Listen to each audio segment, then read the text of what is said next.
បាទសូមគោរពអញ្ញាតជំរាបសួរទៅដល់ពុកម៉ែបងប្អូនតាមបណ្ដារាជធានីខេត្តដែលកំពុងតែស្វែងរកប្រភេទរថយន្តរុជ្ជិះ300យកទៅប្រើប្រាស់ពុកម៉ែបងប្អូនណាកាត់បានមួយគ្រឿងទៀតហើយពុកម៉ែបងប្អូនប្រភេទរុជ្ជិះ300ពណ៌ខ្មៅបំពាក់ជាមួយជើងគៀងគួយរួចជាស្រេចពុកម៉ែបងប្អូនជាមួយឡានប៉ុងមួយឡានកាត់ពីម្ចាស់ដើមមកពុកម៉ែបងប្អូនណាមួយគ្រឿងនេះកាត់មកពីម្ចាស់ដើមផ្ទាល់តែម្ដងសម្រាប់ពុកម៉ែបងប្អូនលោកលោកពូត្រូវការឡានស្អាតឡានកាត់ពីម្ចាស់ដើមម្ចាស់ទី1យកមកប្រើប្រាស់ពុកម៉ែបងប្អូនណាមកមើលមកគ្រឿងនេះបានឡាន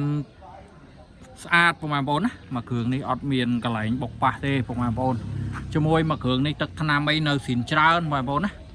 ជាមួយនឹងប្រភេទឡានស្អាតពុកម៉ែបងប្អូនហើយខាងក្នុងអីនៅលះស្អាតពុកម៉ែបងប្អូនខាងក្នុងលះជាមួយឡានលេងជាមួយកាមេរ៉ា VIP ហើយពុកម៉ែបងប្អូនហើយជាមួយក្លុកកលៀតអីថ្មីពុកម៉ែបងប្អូនក្លុកកលៀតនៅថ្មីខ្ចីញញពុកម៉ែបងប្អូនណាជាមួយកញ្ចៅកញ្ជងអីមិនមានបុកប៉ះទេហើយឡានស្អាតពុកម៉ែបងប្អូនឡានសនំ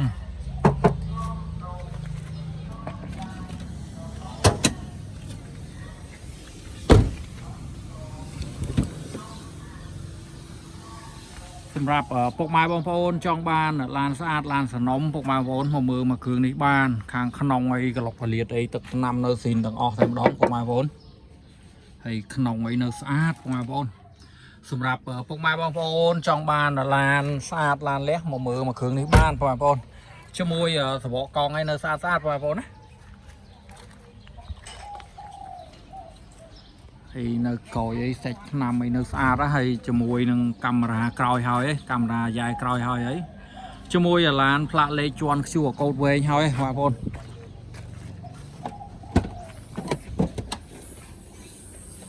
ហើយខាងក្នុងអីលេងកាមេរ៉ាអីហើយស្អាតបងប្អូន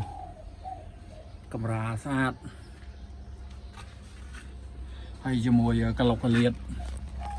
កែមទ្វារនេះអីនៅស្អាតបងប្អូនណាសងខាងតែម្ដងទេស្អាតបងប្អូន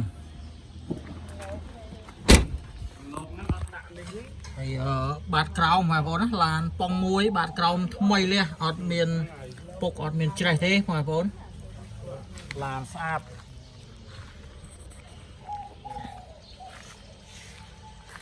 ហើយជាមួយសបកកង់ឲ្យនៅស្អាតបងប្អូនក្នុងលះបងប្អូនណាខាងក្នុងលះសម្រាប់ពុកម៉ែបងប្អូនចង់បានប្រភេទឡានលះឡានអត់បុកអត់ប៉ះមកមើលមកគ្រឿងនេះបានបងប្អូនជាមួយសាច់ដែកទឹកថ្នាំនៅភ្លឹងជាមួយក្លុកកលៀតអីនៅលះស្អាតបងប្អូនណាក្លុកកលៀតអត់មានកន្លែងបុកប៉ះទេបងប្អូនឡានក្លុកកលៀតនៅខ្ចីញញតែម្ដងហើយជាមួយខាងក្នុងឲ្យឡើងតម្លើង Android ហើយបងប្អូនណាតម្លើង Android ហើយ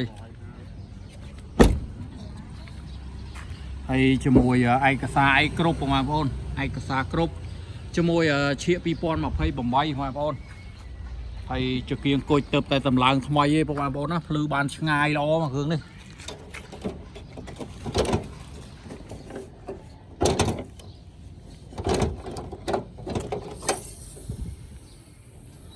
ហើយមកមើលផ្នែកម្លុកម៉ាស៊ីនម្ដងបងប្អូនណាម្លុកម៉ាស៊ីនជាមួយផ្នែកខាងមុខអត់មានប្រវត្តិបុកប៉ះទេបងប្អូនអត់មានប្រវត្តិបុកប៉ះជាមួយគល់បូមិននៅខ្ចីញញខ្ចីលបក់តែម្ដងម៉ាស៊ីនបបលេខអត់មានប្រវត្តិហុយហើយបងប្អូនអត់មានហុយអត់មានហើយទេឡានមកគ្រឿងនេះបុកប៉ះក៏អត់ម៉ាស៊ីនហុយហើយអត់ដែរបងប្អូនចាប់អារម្មណ៍ពឺមកបងប្អូនមានឡានអាចយកមកវាយដូរខាងបងប្អូនបានឡាននៅភ្នំពេញទេបងប្អូនណាជាចុងក្រោយក៏សូមអរគុណនិងសូមជម្រាបលា